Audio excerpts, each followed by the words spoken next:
عرب میں دستور تھا کہ جان دینے کا عہد کرتے تو پیالے میں خون بھر کر رکھتے اور عہد کرنے والے اس میں اپنا ہاتھ ڈبوتی۔ انہوں نے اس موقع پر یہ رسم بھی ادا کی، پھر تلواریں میان سے باہر آ گئیں اور یہ ہوا کہ اب اس جھگڑے کا فیصلہ تلوار کرے گی۔ اس وقت ابو امیہ بن مغیرہ اٹھا۔ یہ قریش کا سب سے بوڑھا آدمی تھا۔ ہر ایک اس کا ادب و احترام کرتا اور اس کی بات کے آگے سر جھکا دیتا۔ اس نے بڑی منت سماجت کی اور کہا، میرے بھائیوں، عزت اور سرداری میں تم سب کا رتبہ برابر ہے۔ بلا وجہ آپس میں لڑو جھگڑو نہیں۔ نفرت اور عداوت کی آگ نہ بھڑکاؤ۔ عقل و ہوش سے کام لو اور میری بات مانو۔ پہلا قریشی جو باب الصفا سے داخل ہو کر آئے، اس کا فیصلہ اس پر چھوڑ دو۔ یہ رائے سب نے مان لی۔ کعبہ کے گرد حرم شریف کی 4 دیواری ہے۔ اس کے دروازوں میں سے ایک کا نام باب الصفا ہے کیونکہ یہ صفا پہاڑ کی طرف پڑتا ہے۔ سب نے نگاہیں باب الصفا پہ گاڑ دیں اور انتظار کرنے لگے کہ دیکھیں ان کی قسمت کا فیصلہ کس کے ہاتھ میں جاتا ہے اور وہ کس طرح اس گتھی کو سلجھتا ہے۔ رب کا کرشمہ دیکھو، تھوڑی ہی دیر بعد ایک خوبصورت جوان باب الصفا سے نمودار ہوتا ہے۔ وہ تیزی سے چلا آ رہا ہے۔ دیکھتے ہی سب چیخ پڑتے ہیں، امین امین، محمد آمین کا فیصلہ تسلیم۔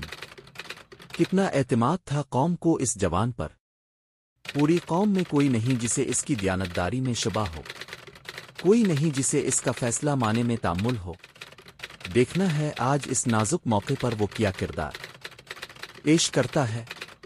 لوگ بے تابی سے آگے بڑھے اور اب سے فیصلہ چاہا۔ اب نے فرمایا، ایک کپڑا لاؤ۔ کپڑا آیا تو اپنے اسے پھیلا دیا۔ پھر حجر اسود اٹھایا اور اس پر رکھ دیا۔ پھر فرمایا، ہر قبیلے کا سردار ایک ایک کونا پکڑ لے اور سب مل کر اٹھائیں۔ چنانچہ قبیلوں کے سردار آگے بڑھے۔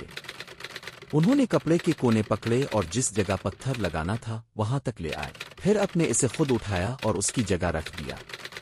لوگ خوشی سے اچھل پڑے اور ہر طرف مسرت و شادمانی کی لہر دوڑ گئی۔ کتنا پیچیدہ تھا یہ مسئلہ اور کتنی آسانی سے حل ہو گیا۔ ہر ایک کی ناک رہ گئی اور کوئی اس شرف سے محروم نہ رہا۔ آپ کی حکمت اور دانائی سے ایک زبردست فتنہ دب گیا اور قوم انتہائی تباہ کن خانہ جنگی سے بال بال بچ گئی۔ دشمنی و عداوت کے شعلے بجھ گئے اور سب پہلے کی طرح شیر وشکر ہو گئے۔ پھر قریش نے کعبہ کی تعمیر مکمل کی، ستونوں پر چھت ڈال دی اور اندر جانے کے لیے ایک دروازہ کھول دیا جہاں بتوں کا مہاراجہ مابل براجمان تھا۔ اس وقت تک اب کی عمر مبارک کی 35 بہاریں گزر چکی تھیں۔ اب نے دیکھا محمد کتنے اچھے تھے، قوم میں کس قدر محبوب تھے، بے داغ سیرت، پاکیزہ طبیعت۔ ہر ایک اب کی عزت کرتا اور جو کچھ فرماتے اسے تسلیم کرتا۔ ابھی یہ سلسلہ جاری ہے۔